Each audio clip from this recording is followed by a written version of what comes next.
तीसरे टी20 मुकाबले में कप्तान सूर्या को कराना होगा केकेआर के इस खिलाड़ी का पदार्पण खास, वरना एक बार फिर लग जाएगी इस प्लेइंग 11 के साथ भारतीय टीम की वाट। अगर हम बात करें कप्तान सूर्यकुमार यादव की, तो जब से उनको कप्तानी मिली है तब से उनकी कप्तानी की प्रशंसा हो रही है। चाहे वो प्लेइंग 11 का चुनाव करना हो, चाहे फील्ड पर इंटेंट दिखाना हो, फील्ड प्लेसमेंट हो, बॉलिंग चेंजेज हो या खिलाड़ियों का उत्साहवर्धन करना हो, सब कुछ सूर्यकुमार यादव ने अभी तक बहुत ही बेहतर तरीके से किया है। हालांकि जब से इन्होंने इस श्रृंखला में साउथ अफ्रीका सरजमी पर पैर रखा हुआ है, तब से उनकी कप्तानी के ऊपर सवालिया निशान खड़े होना शुरू हो चुके हैं।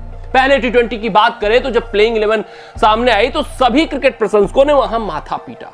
बांग्लादेश टेस्ट टी20 श्रृंखला में बिल्कुल अलग प्लेइंग 11 थी, बिल्कुल अलग कॉम्बिनेशन था। श्रीलंका के खिलाफ जो टी20 श्रृंखला गई वहां पर भी बिल्कुल अलग कॉम्बिनेशन था, और जब साउथ अफ्रीका में उतरे तो कॉम्बिनेशन ही बदल गया। जहां पर बांग्लादेश टी20 श्रृंखला में सिर्फ और सिर्फ हरफनमौला खिलाड़ियों के ऊपर भारतीय टीम का फोकस था, तो यहां पर तो स्पेशलिस्ट गेंदबाज और स्पेशलिस्ट बल्लेबाजों के साथ उतरा जा रहा है।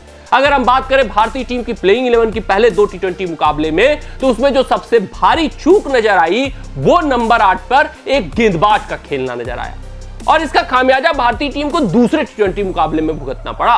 पहले टी20 मुकाबले में वो कमी थी, जब टॉस के वक्त प्लेइंग 11 सामने आई तो सब आश्चर्य में पड़े थे, लेकिन संजू सैमसन की बहुत ही बेमिसाल, अविस्मरणीय, अद्भुत, अविश्वसनीय शतक आया, जिसके आगे वो कमी छुप गई, जो कमी ढक गई, वो कमी बाहर उभर कर सामने नहीं आई, उसका एहसास कप्तान सूर्यकुमार यादव को वहां नहीं हो पाया।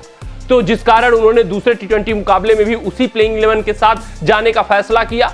सोचा विनिंग कॉम्बिनेशन है, इसके साथ छेड़छाड़ ना किया जाए, और वहां पर नंबर 8 पर फिर अर्शदीप सिंह की बल्लेबाजी आ गई।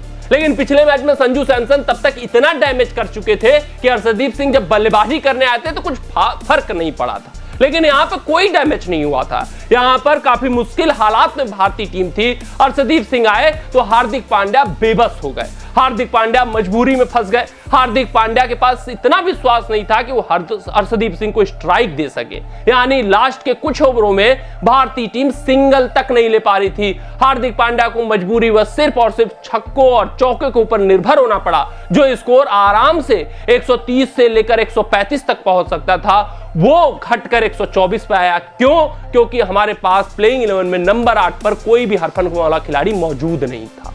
स्क्वाड में मौजूद है। स्क्वाड जब चुना गया, नीतीश रेड्डी जब ऑस्ट्रेलिया ए के लिए रवाना हुए तो उनका रिप्लेसमेंट वहां पर डाला गया। वो है केकेआर का एक अद्भुत खिलाड़ी, केकेआर का उदयमान खिलाड़ी। केकेआर ने उसके ऊपर आईपीएल 2024 में जबरदस्त इन्वेस्टमेंट किया था। उसी कारणवश उन्हीं सब बातों को देखते हुए मद्देनजर इस साउथ अफ्रीका श्रृंखला में उस खिलाड़ी का चुनाव हुआ था, मगर अभी तक सूर्यकुमार यादव ने उनको मौका नहीं दिया है। भारतीय टीम की कॉम्बिनेशन के साथ वो काफी छेड़छाड़ कर चुके हैं। अब उनको तीसरे टी20 मुकाबले में फिर से अपने पुराने प्लेइंग 11 के कॉम्बिनेशन पर आना होगा, जहां पर नंबर 8 पर एक हरफनमौला खिलाड़ी को उनको खिलाना होगा, अन्यथा फिर से तीसरे टी20 मुकाबले में बेड़ा गर्क होना है, भारतीय टीम की वाट लगना तय। हम बात कर रहे हैं रमनदीप सिंह की। हाँ, आप साउथ अफ्रीकन कंडीशंस में 3-3 स्पिनर्स नहीं खिला सकते, 2 स्पिनर्स बहुत होते हैं यार। यहां पर अगर आप देखोगे दोनों टी20 मुकाबले में अक्षर पटेल ने कुछ खास गेंदबाजी नहीं की, लेकिन अक्षर पटेल एक ऐसे खिलाड़ी हैं जिनके बल्लेबाजी की जरूरत है, तो वो प्लेइंग 11 में बने रहेंगे, वो डटे रहेंगे, वो टिके रहेंगे, उनकी आवश्यकता है। और वो एहसास कप्तान सूर्यकुमार यादव को भी होगा, कोच लक्ष्मण को होगा। तो आखिरकार कौन बलिदानी देगा? वो बलिदानी रवि बिश्नोई देंगे। रवि बिश्नोई, आपको याद होगा, बांग्लादेश टी20 श्रृंखला में भारतीय टीम के प्रमुख प्लेइंग 11 में नहीं थे। जब तीसरा टी20 मुकाबला खेला गया तब जाकर रवि बिश्नोई को वहां पर शामिल किया गया।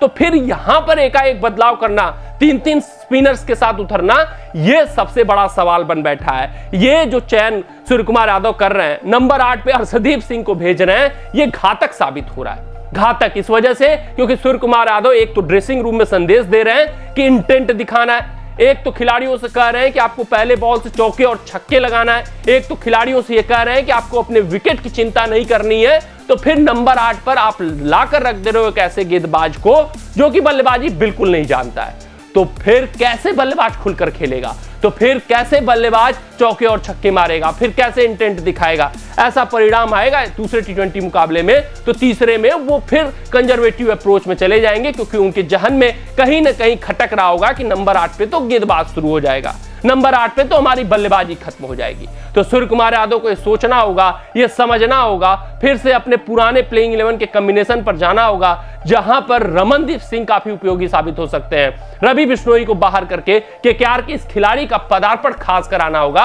अन्यथा बहुत देर हो जाएगी। जो हम श्रृंखला लग रहा है कि आसानी से जीत सकते हैं, वो श्रृंखला हम गवा देंगे, जैसे हमने दूसरा टी20 मुकाबला जीता हुआ गवाया है।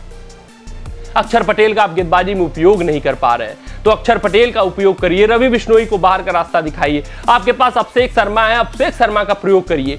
तो जो खिलाड़ी आपने बांग्लादेश टी20 श्रृंखला में बतौर हरफनमौला तैयार किए हैं, तो उनका उपयोग करिए। उनको जो कॉन्फिडेंस आपने दिया है, उस कॉन्फिडेंस का फायदा उठाइए। अगर हम बात करें साउथ अफ्रीकन कंडीशंस में सबसे मजबूत प्लेइंग 11 के भारतीय टीम की, तो वो कुछ इस प्रकार दिखेगी। अभिषेक शर्मा ओपन करेंगे, संजू सैमसन उनका साथ निभाएंगे, 3 पे सूर्य कुमार यादव, 4 पे तिलक वर्मा, 5 पे हार्दिक पांड्या, 6 पे रिंकू सिंह, 7 पे रमनदीप सिंह, 8 पे अक्षर पटेल, 9वें पे अर्शदीप आए तो ठीक लगता है, अच्छा लगता है कि चलिए 9 पे अर्शदीप, 10 पे आवेश, 11 पे वरुण चक्रवर्ती। फिर भी अन्य टीमों पर आप फोकस करेंगे तो 9वें पर भी एक ऐसा गेंदबाज आता है जो कि बल्लेबाजी कर सके।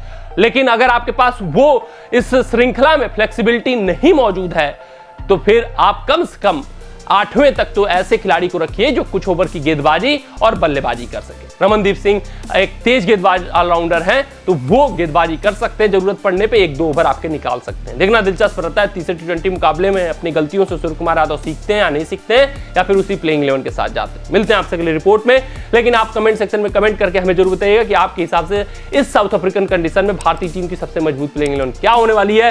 तब तक आप अपना ध्यान दें, सुरक्षित रहें, स्वस्थ रहें, मस्त रहें। जय हिंद, जय भारत।